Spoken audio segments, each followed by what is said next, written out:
Mon colonel, Voilà. est-ce que vous savez que je suis dans le cadre de la non-assistance à personne en danger? Je suis dans ce cadre.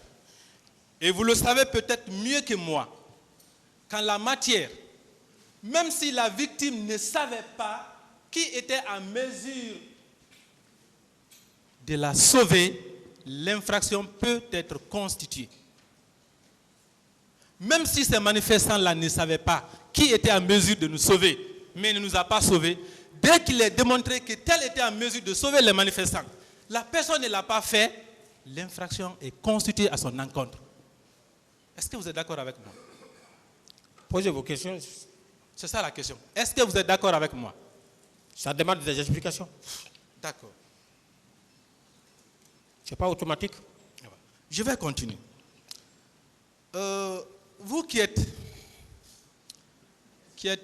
revenu au camp, à votre base, pour ne plus ressortir,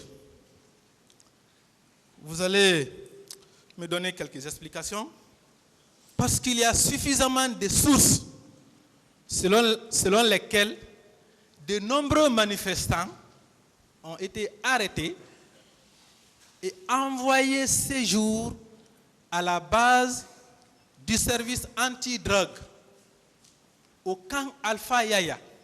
Heureusement que nous avons la chance de voir devant nous quelqu'un qui est revenu à cette base et qui n'est plus sorti. Donc vous allez m'aider à comprendre. Okay? Je commence par Monsieur Ba Mamadou Mouktar. Ce jeune a été arrêté au niveau du camp Alpha Yaya Diallo, plutôt au niveau du stade du 28 septembre, je m'excuse. On l'a amené à la résidence du président Dadis. Il a été frappé par les militaires. C'est le colonel Tegro qui est venu le tirer d'affaire. Je ne sais même pas si je peux appeler ça comme ça, pour l'amener à sa base.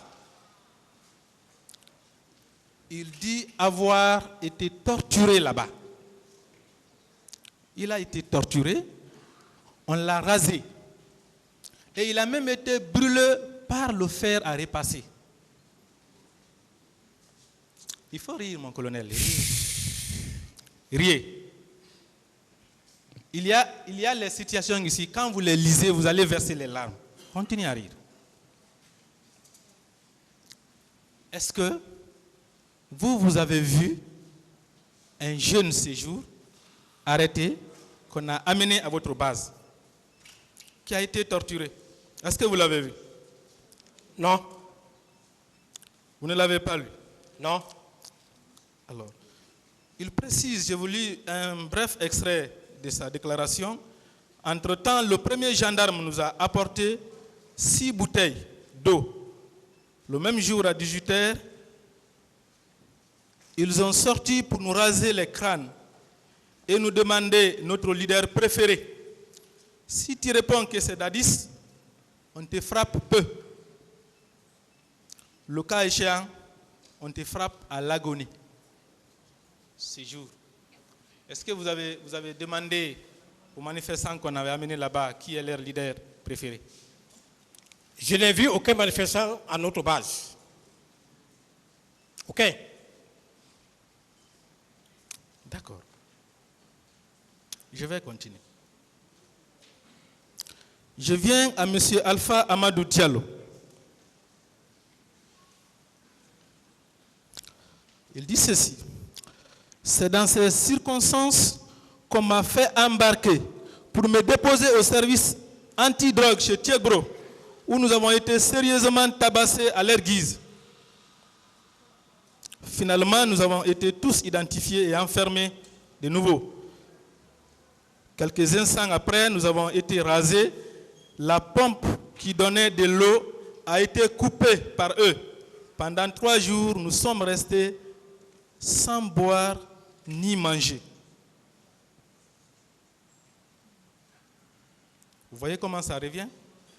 On rasait ces jours les gens là-bas, les manifestants arrêtés. Est-ce que le violon qui est chez vous, il y a, comment on appelle, il y a un robinet là-bas? Est-ce que vous avez un robinet là-bas au niveau du violon? Au violon? Oui. Non. Il n'y a pas de robinet. Non. Il n'y avait pas de robinet. Le robinet est à quel niveau? Il y avait l'eau dans la cour. Donc c'est ce robinet qui a été coupé.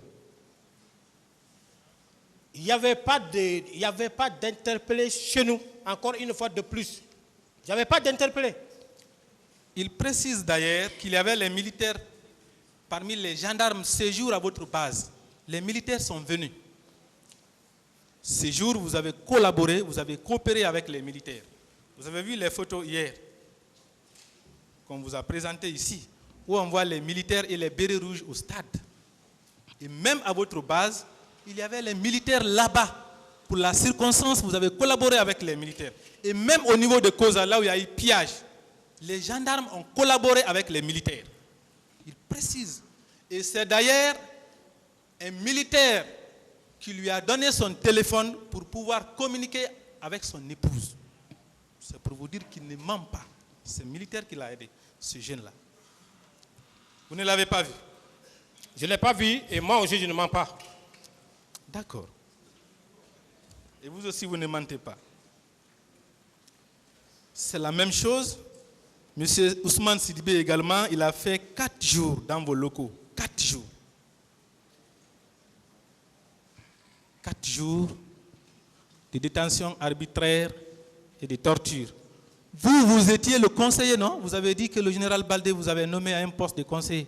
C'est pas ça? Pour la régularité au niveau de l'enquête préliminaire, c'est pas ça? Mais, conseiller, ça c'était en 2011. Ah. Vous êtes en train de... Non, mais vous n'avez pas précisé que c'était en 2011. Vous ne l'avez pas précisé. Mais encore une fois. Si vous peu importe, on va continuer, peu importe. Voilà. L'essentiel est que vous étiez là-bas. Au moins si vous aviez dit que vous n'étiez pas là-bas, mais vous êtes venu pour ne plus sortir. Ce n'est pas une personne, ce n'est pas 2 personnes.